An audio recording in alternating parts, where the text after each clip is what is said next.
السلام عليكم، مساء الخير صديقي المستمع. أتمنى تكون بأحسن حال.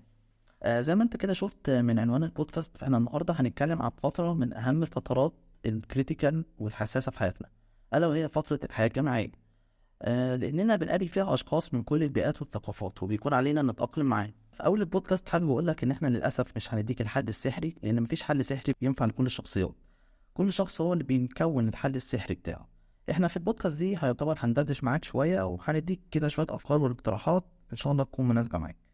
إن شاء الله هعمل كده. أنا يوسف أبو العلا، أولى طبية. أنا ندى محمد تانية كهرباء. في البداية احنا يعني كطلاب جامعيين بنتعرض في يومنا لإيه حاجات كتير جدا. يعني مثلا بنروح الكلية، بنروح تدريب، بنروح البيت، بنروح كورس. طيب لو حد بيشتغل، طيب لو حد مغترب، يعني كل الحاجات دي في بينهم حاجة كده مشتركة. يعني رغم ان هي حاجات مختلفة جدا عن بعضها، بس في حاجة مشتركة ما بينهم. طبعا في حاجة مشتركة بينهم، وهي التعاملات مع الناس. احنا 90% لو ما كانش 100% من وقتنا احنا بنتعامل، سواء مع أهلنا، صحابنا، الدكاترة، المعيدين.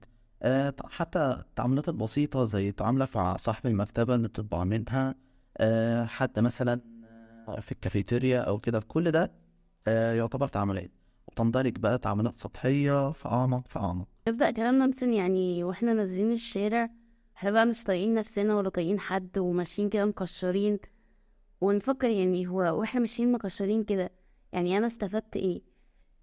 عكننت على نفسي ويمكن كمان نشرت طاقة سلبية حواليا، بس برضو ما سمحتش لنفسي او ما اديتش لنفسي المساحة ان انا يعني اكون مبسوط، او المساحة ان انا حتى اخرج بره الحزن اللي انا فيه.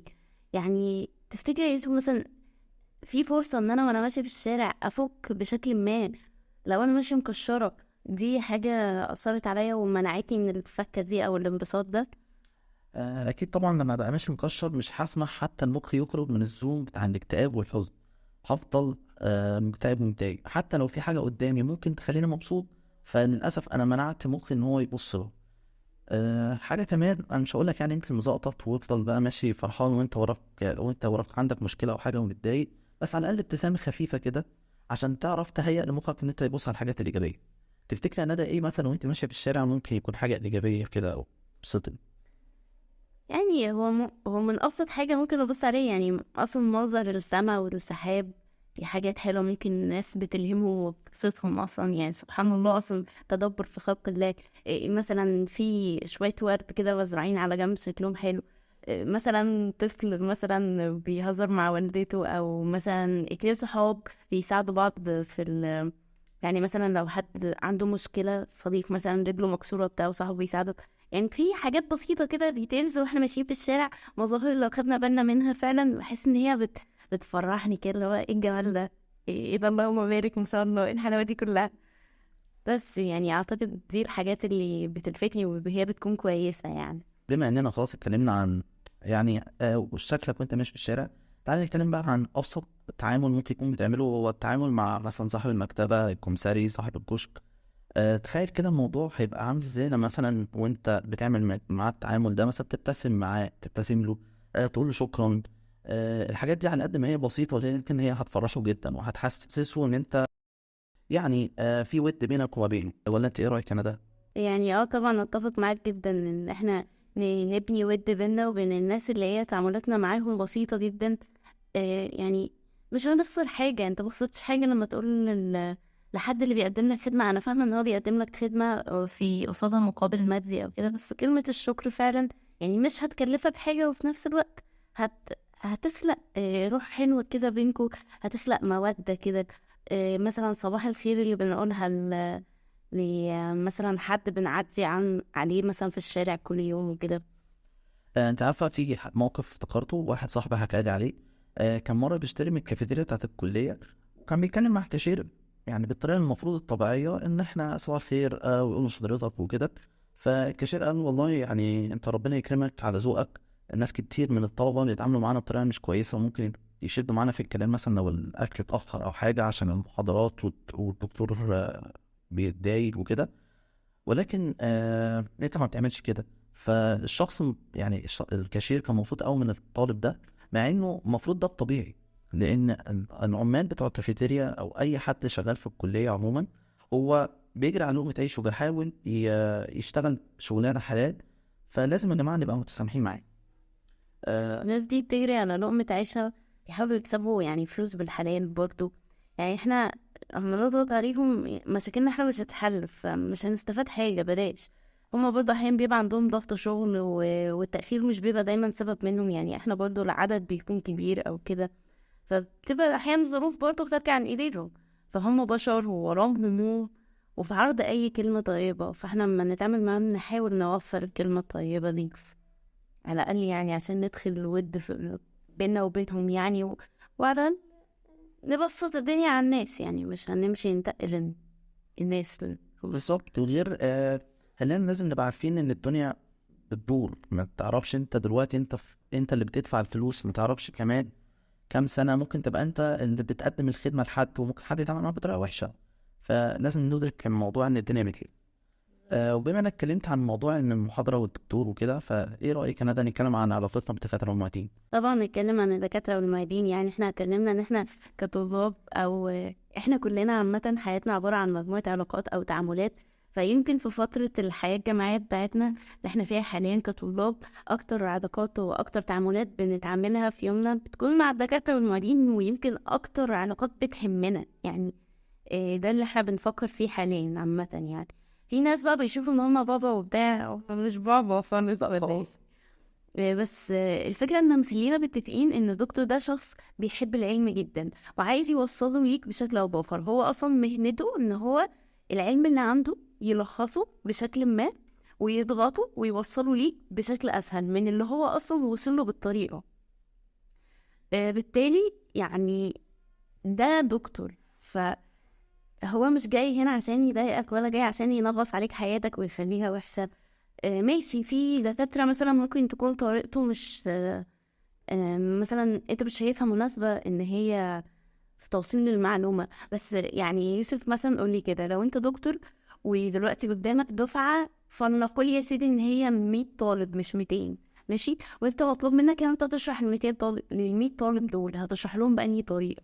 اكيد مش هعرف اشرح بطريقه تناسب كل واحد، لان 100 طالب يعني 100 عقليه مختلفه و100 ثقافه مختلفه، فصعب قوي اوصل لكلهم المعلومه بكل واحد بطريقته.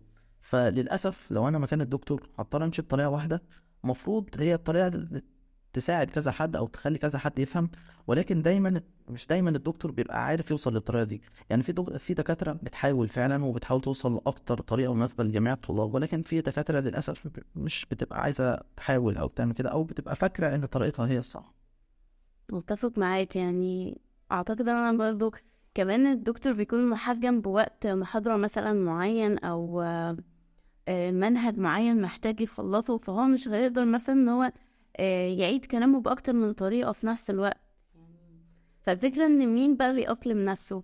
اعتقد يعني من وجهة نظري ان الطالب هو اللي بيأقلم نفسه على طريقة الدكتور اللي قدامه. يعني انا كندى مثلا من وانا صغيرة ما كنتش مثلا بحب الدروس وكده، فكنت دايما المدرس مثلا ما هيدخل الفصل هو ده المدرس، يعني هو ده بقى المفروض عليا، خلاص انا محتاجة افهم من المدرس ده. فبالتالي انا بحاول اقلم نفسي على الطريقة بتاعته. يمكن لما كبرت حسيت بتأثير الموضوع ده عليا، ان انا اي دكتور مثلا بيدخل او كده بحاول على قد ما اقدر ان انا اتأقلم على طريقته، واشوف هو ماشي ازاي وبيشرح ازاي، وهمشي انا على طريقته. انا مش هقعد استنى الدكتور ان هو يمشي هو على طريقتي، او اقول الدكتور ده ما بيعرفش يشرح اصلا. لا يعني هو الدكتور شايف ان دي انسب طريقة من وجهة نظره، فخلاص. غير برضه خلينا ناخد بالنا من حاجه ندى، الدكتور انسان، وبطبيعتنا احنا كبشر مش بنحب التجاهل او عدم التقدير. يعني مثلا لو انا في محاضره او حتى بعمل برزنتيشن ولقيت اللي قدامي كلهم ماسكين موبايلات وعمال مش مهتمين، واللي يتكلم مع اللي جنبه، اكيد انا من جوايا هتضايق، ما انا احس ان انا كده مش متقدر. فدي حاجه برضه ممكن تضايق الدكتور مننا او تخليه متعصب. غير برضه نبص من جانب اخر ان الدكتور هو الحياه خارج الكليه، ممكن يكون مثلا عنده مشكله، حاجه مضايقاه، بس مش الطبيعي ان هو دايما يبقى متضايق او يعاملنا بطريقه مش كويسه يعني. يعني هو ده مش مبرر اصلا، بس يعني احيانا بتبقى فيه هفوات كده. بالظبط، ونشيل بعض نستحمل بعض. ولكن زي ما انا اتكلمت برضو ان الدكاتره في منهم كويس وكده، لازم نبقى عارفين ان كل قاعده في شواذ.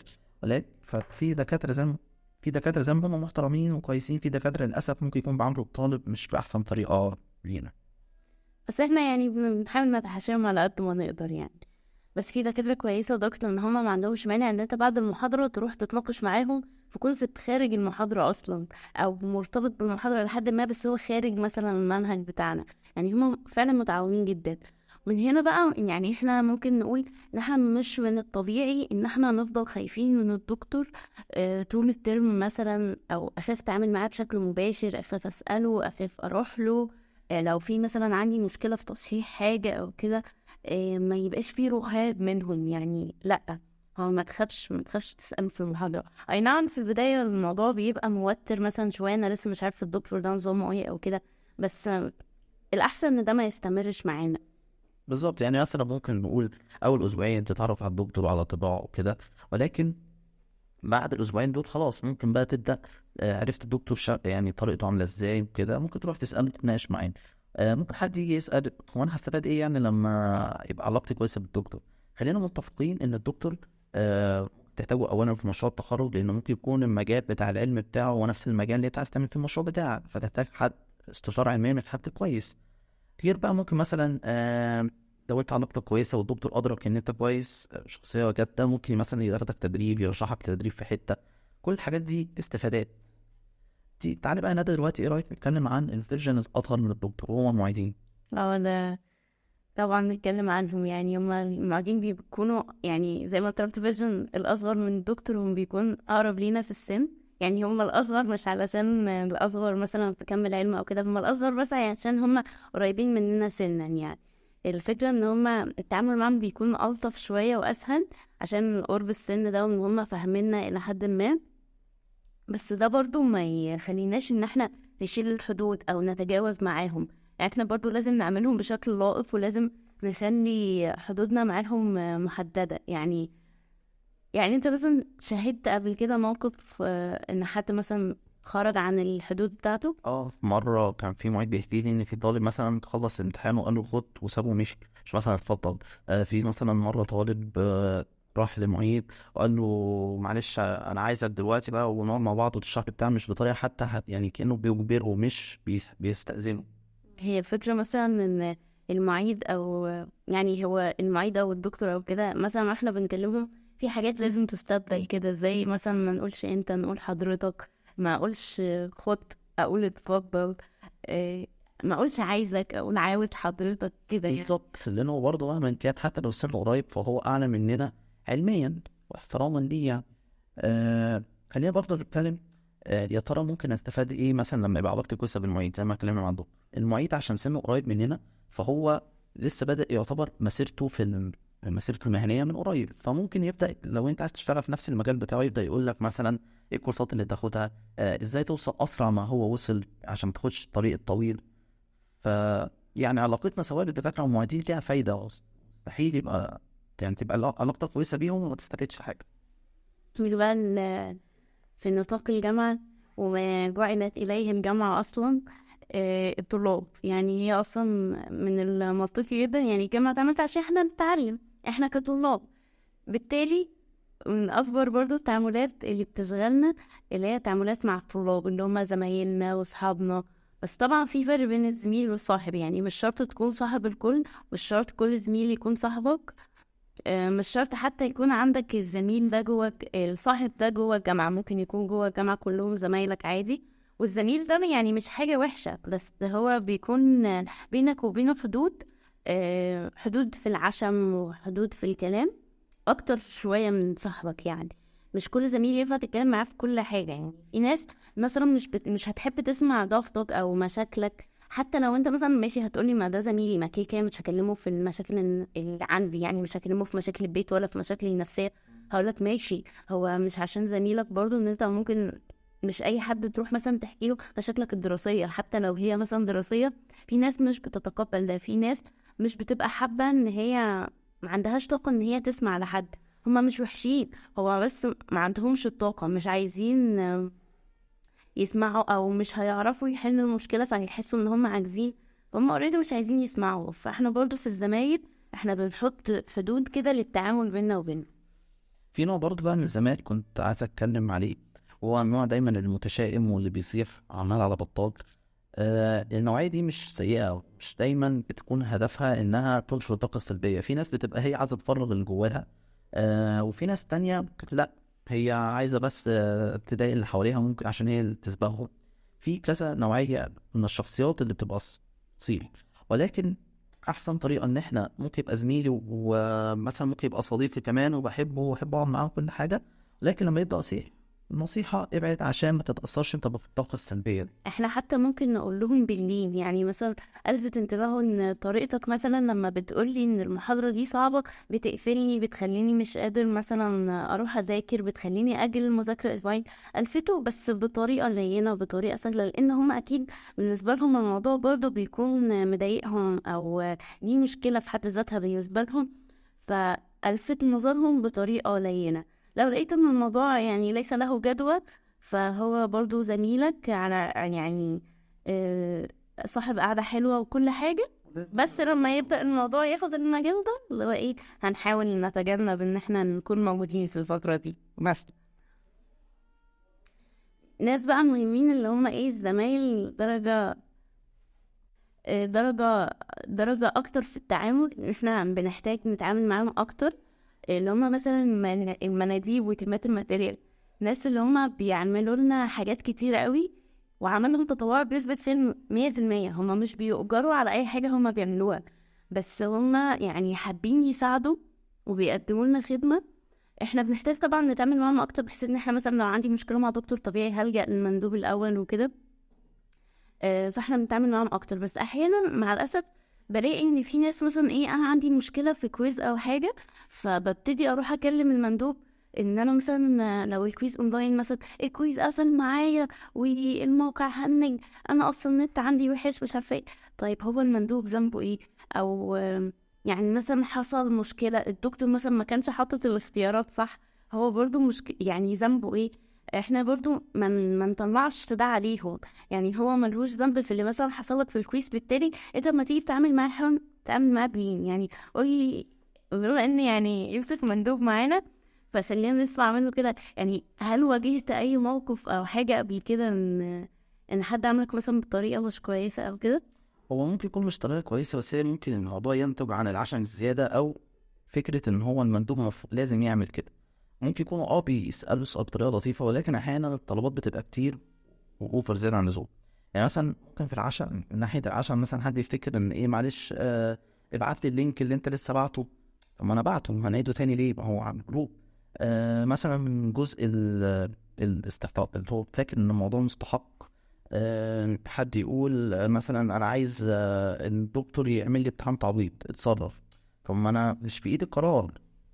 فهي مشكلة المندبة ان انت، الناس كتير بتعتمد ان انت لازم تبقى المندوب ده فاضي في اي وقت ومتاح في اي وقت. نيجي بقى الشخصيات الاهم من المندوب كمان هم تيمات الماتيريال. الناس دي بتحاول بكل يعني ما في وسعها انها تلخص المحاضرات، تنزل فيديوهات مثلا شرح، تحل الشيت. فالناس دي لازم نبقى مدركين ان هم مش دايما فاضيين. ومعنى ان هم مثلا في سؤال مش عارفينه، ده مش معناه ان هم مثلا متكاسلين او كده. ممكن يكون فعلا مش عارفين، مش لازم يكونوا بيكبوا عليك المعلومه بقى وخش في نظريه المؤامره. ولكن تيم الماتيريال يعني من احسن الناس يعتبر اللي بيبقوا موجودين في اي دفعه. هما مش بيتكبروا عليك، ممكن يكونوا هما فعلا ما عندهمش وقت. بالظبط، مش شرط ان هو دايما فاضي في الوقت اللي انت عايز تسال في السؤال. في بقى الناس اللي هم ايه، بعد بقى تعدوا بقى مرحلة الزمايل، ومش فكرة ان هم تعدوها في التعاملات، هم تعدوها في الحدود او تعدوها في المحبة. الناس اللي احنا بقى ايه، بنلجأ لهم ان احنا متوقعين ان هم هيكونوا واقفين في ظهرنا، احنا بنكون سعداء مثلا واحنا بنتكلم معاهم ومرتاحين. ده اللي هو الصاحب بقى والصديق. يعني الصاحب اللي بتوسع معاه حدودك شوية، وتقدر تفتح له قلبك وتقدر تأتمنه على أسرارك. بس يعني خلي بالك برضو ان فكرة أسرارك دي مش أي حد ان احنا نقوله على أسرارنا. وكذلك يعني الصحاب في حياتنا بيكونوا درجات، كذلك الأسرار بتكون درجات، مش كل الأسرار بتطلع، ومش أي سر يطلع لأي حد.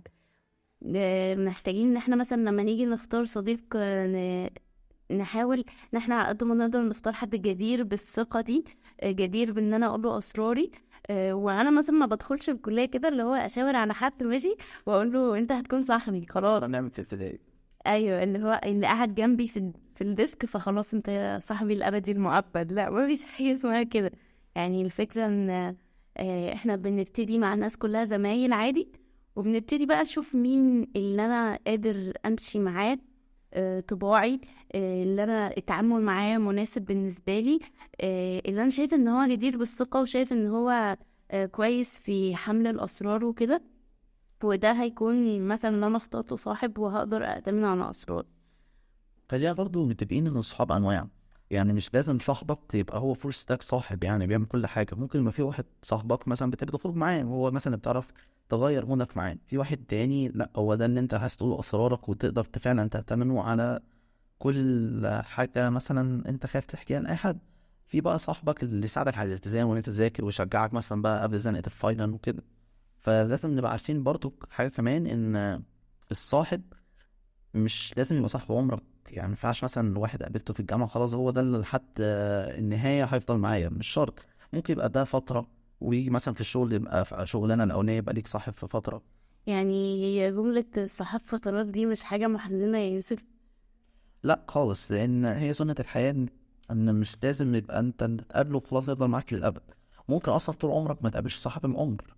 مش شرط تلاقيه، ممكن تلاقيه وأنت عندك 40 سنة، مش شرط تلاقيه وأنت في الجامعة. طيب بعد الصحاب بقى، يعني بما ان الصحاب بيحظوا بثقة كبيرة مننا وبنقدر نأتمنهم على أسرارنا، فاحنا بقى نروح بقى اللي هو ناس أكتر محل ثقة، وهم أهلك. يعني محدش هيخاف عليك وانت تقدر تأمن له ولا تثق فيه قد أهلك. ممكن طريقتهم مثلا، طريقتهم في تعبيرهم مثلا عن حبهم ليك وخوفهم عليك مش بتكون كويسة مثلا بالنسبة لك، أو انت شايف ان هما بيعملوا حاجات بتضايق عليك مثلا الدنيا ولا مش عارف ايه. بس خليك متأكد ان 100% ده كله من حبهم، بالأخص الوالد والوالدة. يعني هما دايما اللي هيشيلوا معاك الهم، هيكونوا معاك على الحلو والمر.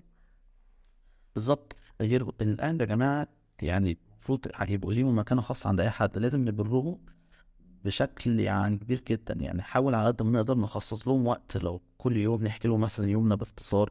نشوف هما الدنيا ايه المشاكل اللي حصلت لهم في اليوم، نحكي نقعد معاهم. لو مثلا وقت فاضي ننزل نخرج مع بعض. مش هقول لك يعني نخرج معاهم ليلة الامتحان او كده وتضيع مذاكرة، بس برضه لازم يبقى في توازن بالموضوع. ما ينفعش كده تفضل قاعد طول الترم ما يعرفوش عنك حاجة. وكمان حاجة مهمة من البر ان انت تعمل اللي هما بيحبوه، وما تعملش اللي هما مش بيحبوه. حتى لو هما مش قايلين لك، انت اكيد عارف. يعني انت عارف ان والدك هيتضايق من كذا فما تعملوش. مش لازم بقى تعمله وهو يتضايق ويقول لك. لا، ما انت عارف من الاول. مش لازم تستنى ان هو يزعق يعني. بالظبط. حاجة كمان في البر ان احنا ما نضغطهمش بضغوطاتنا بنسبة كبيرة. يعني هتقول لي طب ما انت لسه قايل دلوقتي اتكلم معاهم. ماشي نتكلم معاهم، بس مش نقعد نشيلهم الهم بزيادة عن اللزوم. يعني مش هقول لك ما تقولهمش ما تقولهمش حاجة، بس مش لازم تقول كل حاجة. ضربة كويز وحشة مش لازم كل مرة تقعد تقولها، ممكن مثلا كل مرتين ولا حاجة. انت مثلا جبت ضربة كويسة في الكويز قولها كل مرة. وكده احنا اصلا لو جيت تفكر في مشاكل في سننا ده، فاغلب مشاكلنا هي مشاكل دراسية. فانت مش هتلاقي، خلينا متفقين ان اغلب مشاكلنا في الوقت الحالي هي مشاكل دراسيه. فانت يعني مش مثلا هقول لك ما تقول لهمش كل مشاكلك. فانت كده خبيت عنهم حاجه مهمه. انت في الاغلب هتبقى ضرب كويز بروجكت متاخر فيه. غير برضو حاجه مهمه، ما تجيش في ليله الامتحان عشان انت كنت براكم المحاضرات تقعد تقول لهم بقى ده حصل وانا بس المنهج صعب والدكتور تقعد بقى تجيبه من خير. كل الكلام ده وانت اللي كنت السبب في الاول مسبب ان انت اتاخرت. ماشي. وبما اننا بقى اتكلمنا عن ان احنا واحنا في البيت كده مش عايزين نبقى مبوزين، لو عندنا مثلا لاب او عندنا مثلا كويز واحنا مضغوطين فيه، فمش مستاهله ابوظ وانكد في البيت. فاحنا محتاجين نعمل حاجه مهمه جدا، الا وهي ان احنا نفصل. احنا محتاجين نفصل شويه بين حياتنا الجامعيه وحياتنا الشخصيه. يعني مش معنى مثلا ان انت لا قدر الله مثلا جبت درجه مش كويسه انت بقى تقلب البيت وفي كهرباء وفي زعل، وادخل مثلا اقوم رازعه الباب واكشر واقعد اعيط وانا مش هاكل وانا مش هعمل ليه، ما انا جبت درجه وحشه في الكويز وبتاع. لا، الدنيا مش كهرباء والدنيا مش هتقف على الكويز ده يعني. خلي بالك برضو ان كون ان انت تقعد توقف حياتك عشان الدراسة. انت حياتك خلي بالك مش دراسة فقط لا غير، انت ليك حياة شخصية في البيت وكده. فحاول وانت بتخرج من باب الجامعة تسيب مشاكل الجامعة هناك، ولما تخرج من باب البيت تسيب مشاكل البيت جواك. هتقولي يعني انا مثلا اكون مثلا متأخر ورايا بروجكت ومذاكرة والدنيا واسيب الدنيا. لا انا مش قصدي كده، أنا قصدي المشاكل والحاجات اللي هتضايقك حاول تتناساها. حاول ان هي ما تأثرش على تركيزك وانت بتعمل حاجة تانية في البيت. مش هقدر اقول لك انسى الموضوع، ولكن على الاقل هتقلل تشتتك بسببه. يعني هنحاول نتناساه، يعني نفقد حتى جزء منه، جزء من الحمل علينا. يعني انا مثلا في طريقي للبيت، فانا يعني هحاول خلاص اموف اون من الدرجه اللي انا جبتها دي او كده. فلما ادخل البيت هقول السلام عليكم وهروح اسلم على ماما واسال عن اخواتي، وهشوف الدنيا. مش مش مثلا هروح ادخل على اوضتي واقفل على نفسي زي ما قلت واعمل كده. انا ما نسيتش درجه الكويز، وممكن اشارك ماما واقول لها ان انا مثلا جبت وحش في كذا، وانا مثلا محتاجه مساعدتك في ان انتي تشدي مثلا عليا في المذاكره الفتره الجايه، او ان انا هاخد مثلا قرارات بناء مثلا على الدرجه اللي انا جبتها دي. تمام، انا مش هنسى الموضوع، بس هخفف من واقع الموضوع عليا بس في التأثر، علشان اعرف اتعامل مع الحاجات التانية ومع الناس التانية، وعشان ما يحصلش تشتت. وما يحصليش تشتت طبعا. وبما ان احنا يعني بنتكلم على التشتت كده، فنيجي مثلا واحنا قاعدين بنذاكر، ممكن مثلا اسرح مثلا ان انا زعلانه ان انا جبت درجه مش كويسه فاسرح، او اسرح مثلا في مشاكل شخصيه او مشاكل من اللي في البيت. آه، الفكره هنا ان انا سرحت في مشكله، او مثلا جاتلي افكار عن مشكله عندي بتواجهني. ده نوع من انواع التشتت. فاحنا مثلا لما نيجي حابين نحل الموضوع ده، عشان احنا احيانا بنبقى فعلا مضطرين ان احنا نخرج برا الحاجات المضايقانا دي عشان نكمل مذاكره، احنا محتاجين لده. فاما نيجي نحل الموضوع ده هنلاقي مثلا حل تاني برضه في حلول التشتت. زي مثلا ان انا لو جاتلي الافكار دي هيكون مثلا جنبي نوتة، ان انا مثلا بكتب فيها اليوميات بتاعتي او اي نوتة عامة، تكون كويسة كده، هكتب فيها بس الفكرة اللي جاتلي. او مثلا انا مثلا بفكر في الكويز اللي جالي، فانا مثلا افتكرت المسألة، يا انا ممكن اكون غلطت في الموجب والسالب، فانا مثلا هكتب ركز على الموجب والسالب، اكتبها على جنب واركنها، وارجع ايه التزم في مذاكرتي او اكمل تركيز في المذاكرة. طيب في مثلا ممكن طريقة تانية اتبعها؟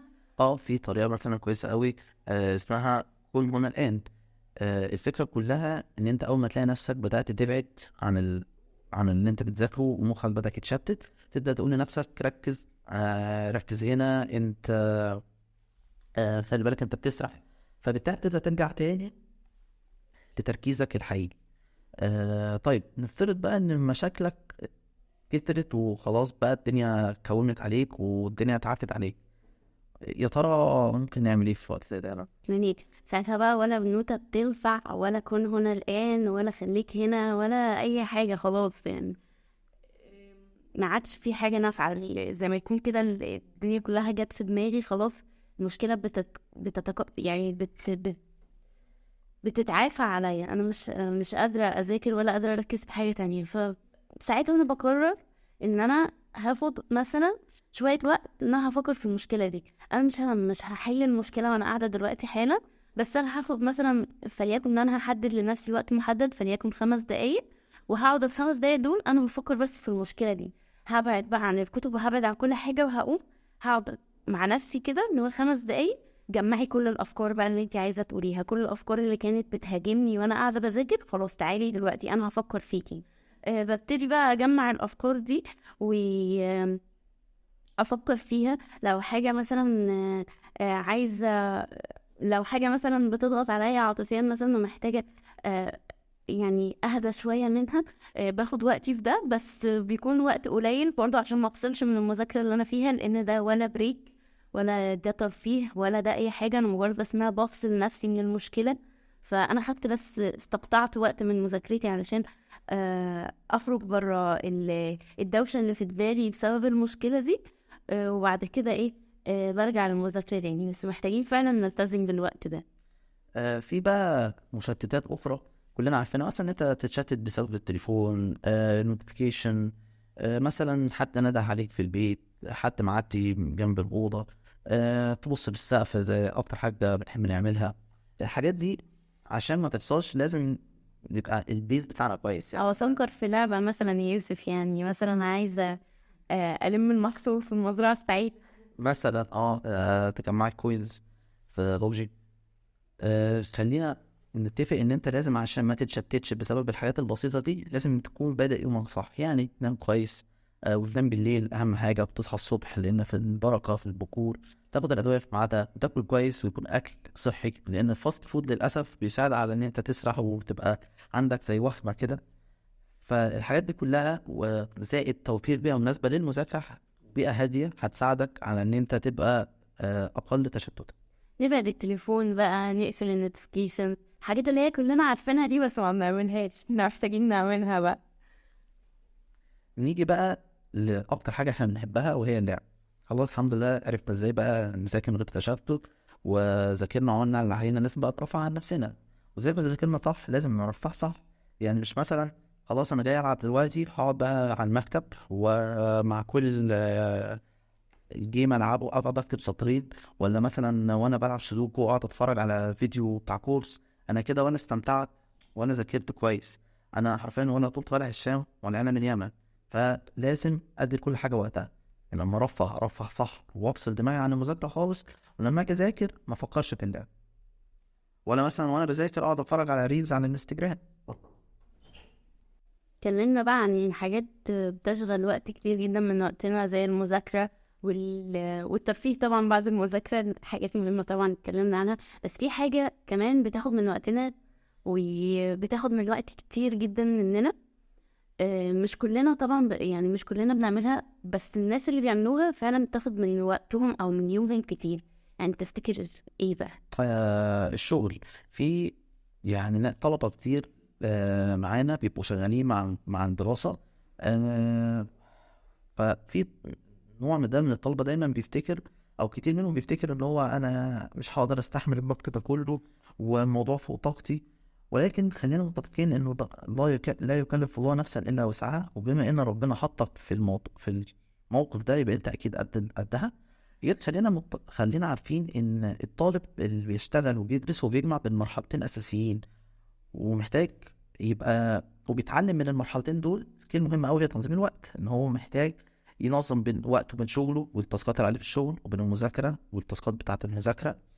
كمان الحد اللي بيشتغل ده يعني جامد جدا زي ما انت قلت، هو بيجمع بين مرحلتين، اللي هو مرحلة الحياة الجامعية ومرحلة الشخص العامل والمسؤول يعني، اللي بيشتغل. فدول مرحلتين يعني بعد بعض، كون ان انا بجمعهم في وقت واحد انت جامد جدا. عايز يعني أنت عندك مشاكل في الشغل وهيبقى مشاكل في المذاكرة، فأنت عشان تمانج الاسترس ده فالموضوع بيبقى صعب.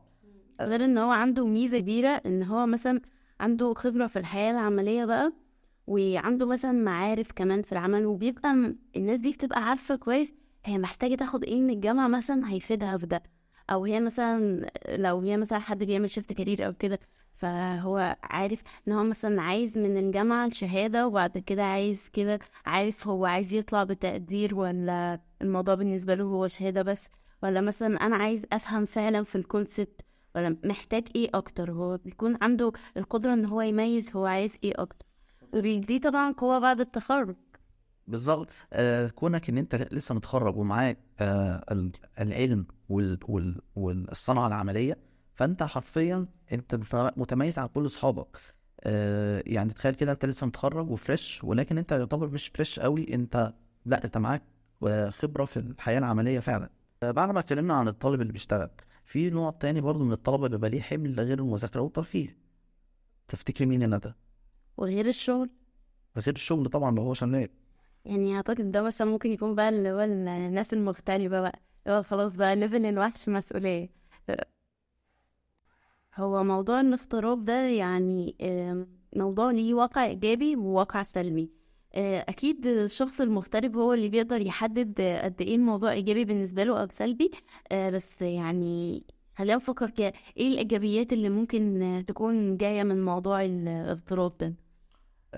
كونك ان انت تتحمل مسؤولية نفسك بشكل كامل ده بينمي فيك عادات مهمة أوي، زي مثلا الالتزام في المواعيد، وان انت تبقى شخص جاد اكتر، وتبقى مدرك جواك ان انت لو ما عملتش الحاجة محدش هيعملها لك. يعني مثلا لو حصل مشكلة في كهرباء البيت في السباكة، في اي حاجه، فانت مش مستني مثلا والدك هو اللي هيجيب الشخص اللي هيصلح، انت لازم تتصرف. كمان برضو بالنسبه للوقت، انت بتحاول تقسم وقتك باكتر طريقه مفيده وافيشنت. ليه؟ ان انت عايز مثلا تنظم وقتك بين الاكل، ان تطبخ، وان انت تغسل وتنظف البيت، واهم حاجه المذاكره ان انت اصلا مغترب عشانها.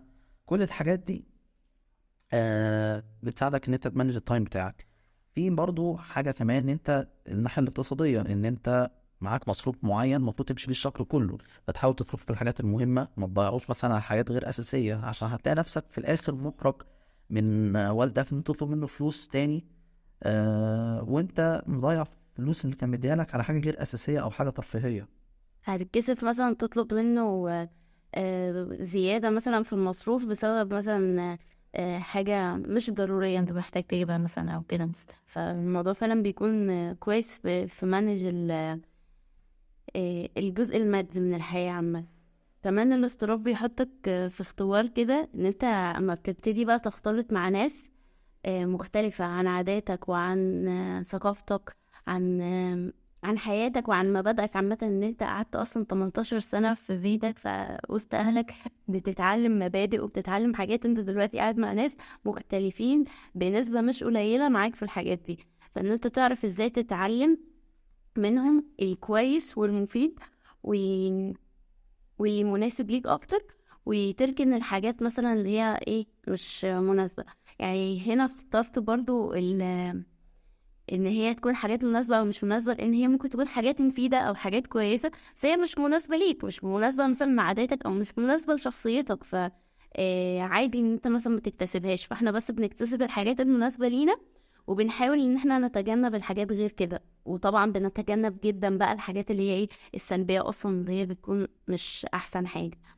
كمان بتديك سوفت سكيلز حلوة جدا لو قدرت تستغلها، ان انت مثلا تعرف مفاتيح الشخصيات اللي حواليك معاك في السكن مثلا. انت بتقعد وقت كتير معاهم، ده بيخلي انتباهك مع التصرفات بتاعتهم، تركيزك مثلا مع حاجات. يعني هم يعني طبيعي ناس جديدة، فبيبقى في انتباه كده لبعض التصرفات. كمان بنحتاج مثلا ان احنا نتفق معاهم على حاجة او كده، نحاول نقنعهم بحاجة، ده بيعلي برضو مهارات التفاوض، مهارات الاقناع.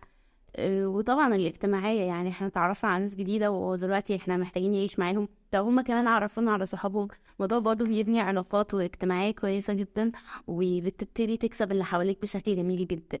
بس نيجي بقى لنقطة فارقة جدا جدا جدا في حياة الطالب المغترب، أو اللي هي الواقع السلبي بقى. احيانا بيعدي عليك كده بريك داونز، بتلاقي نفسك مضغوط في كذا حاجه، دراسه والتنظيم البيت وكل الحاجات دي، ولو انت شغال كمان.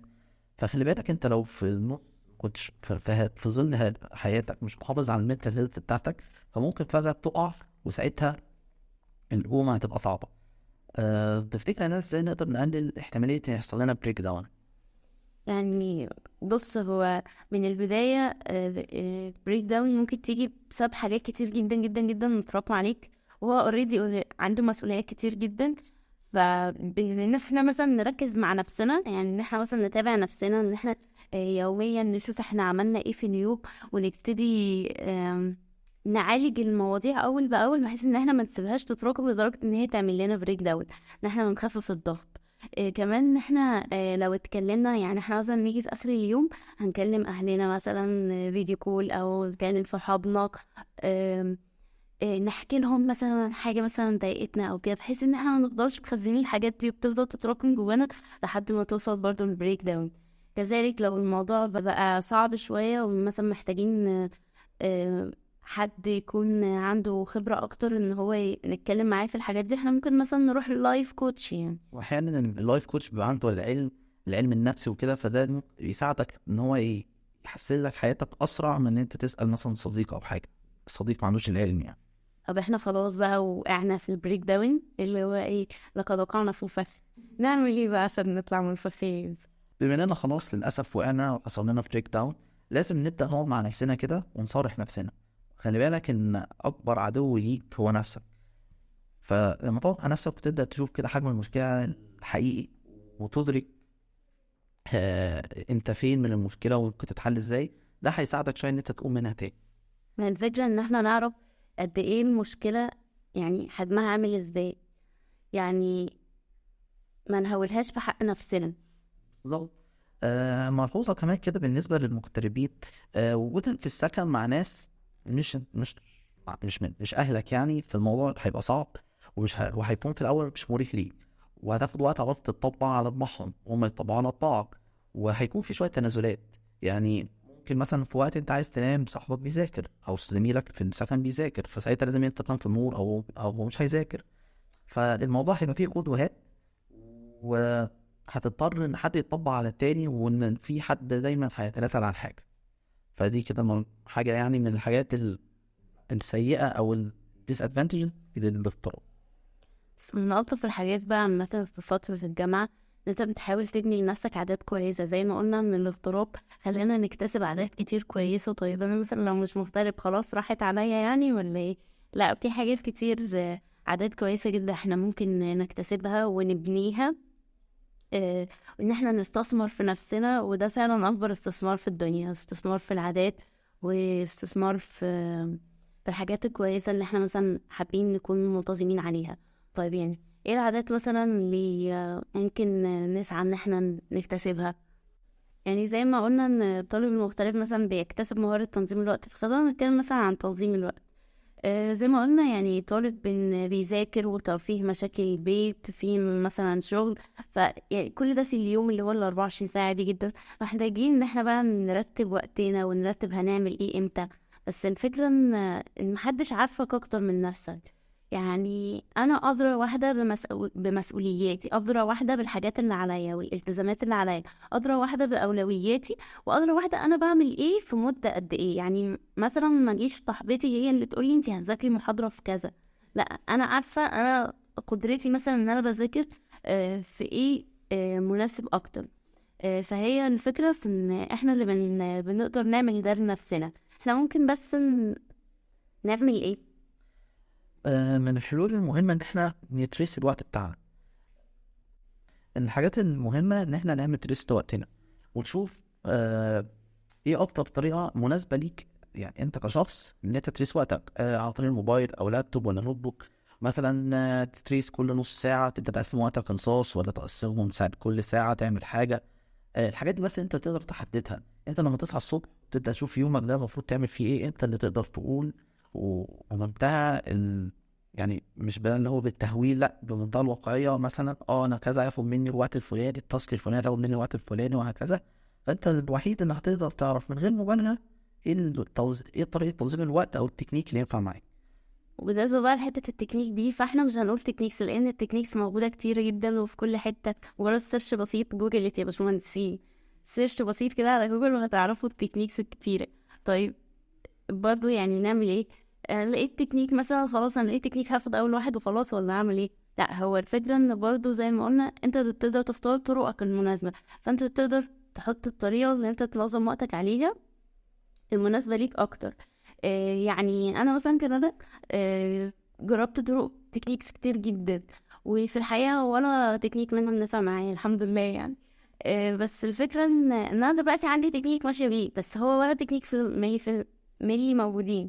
هو أنا مثلا خدت من كل تكنيك حاجة، وبدأت أفصل الموضوع عليا، وأخليه مثلا يعني زي ما بيقولوا كده أفصله على مقاسي.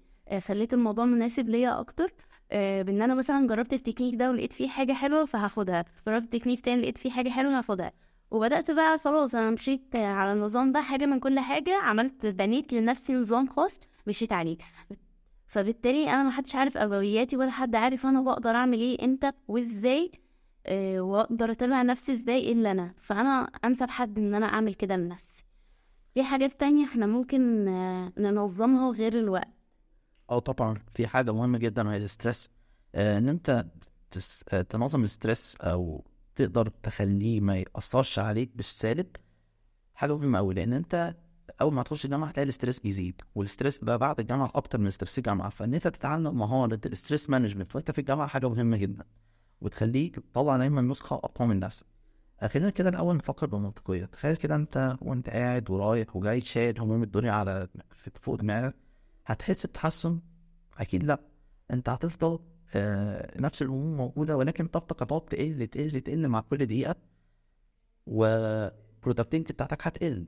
طيب أنا دلوقتي عندي ستريس، المفروض أعمل إيه؟ أول حاجة تبدأ تفكر الستريس ده أو الضغط ده سببه إيه؟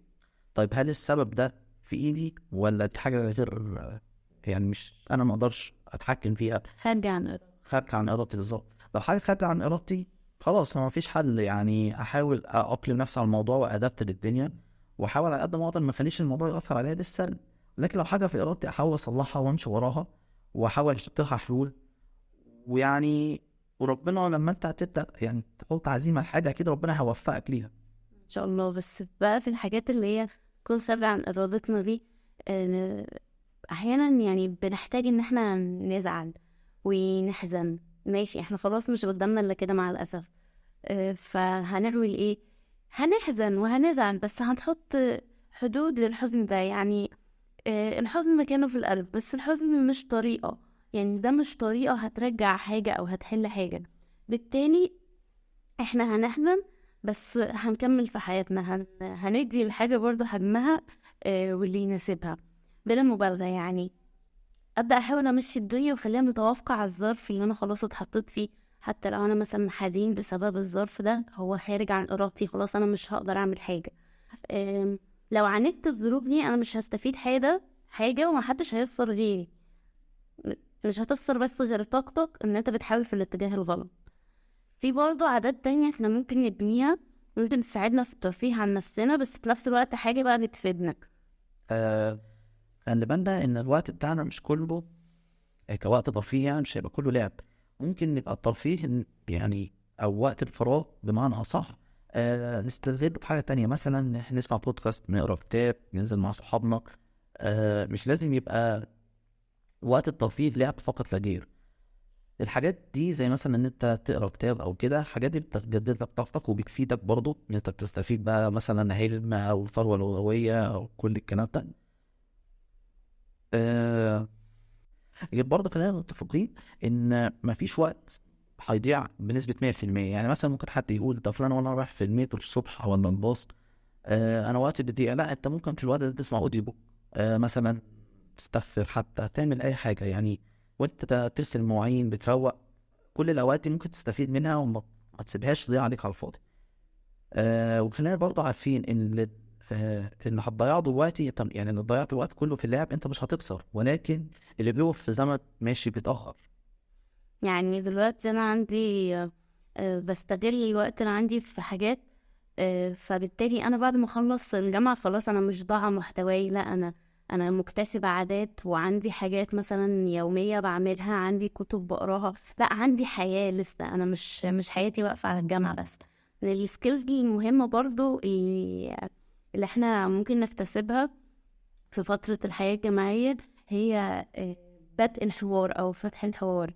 يعني تخيل كده مثلا انت دخلت مكان جديد متعرفش فيه حد خالص أو ملكش تعامل، بس عايزين نبدأ مثلا نكسر الحواجز دي، بريك الآيس بقى وكده، نبدأ نفتح حوار مع حد مثلا، أو احنا مثلا قابلنا حد شايفين ان ده شخص كويس جدا وعايزين نستفيد من خبراته أو نتكلم معاه نعرف وجهات نظره.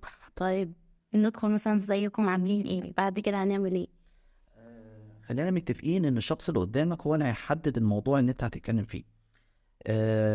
يعني انت مثلا افترض دخلت ايفنت او حاجه، فانت والشخص اللي انت عايز تكلمه اكيد مهتمين بالايفنت، لو كده ما كنتوش جيتوا. فالحوار هتفتحه على اساس شخصيه اللي قدامك او اللي قدامك مهتم بيه عشان يقوم حوار.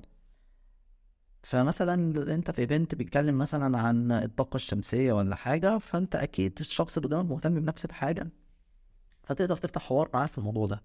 وعايزين برضو نحدد الشخصية اللي احنا هنتكلم معاها، نشوف ميته يعني بمعنى آخر.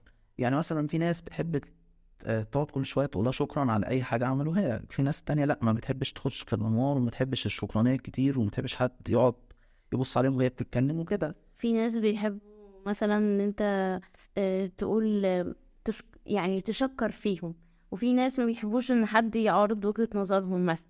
في ناس مش بتحب المقدمات. فبرضه واحنا بنتكلم ممكن نراعي النقط دي، بس اهم نقطة بقى احنا محتاجين نراعيها ان احنا نراعي اداب الحديث ونلتزم بيها يا جماعة.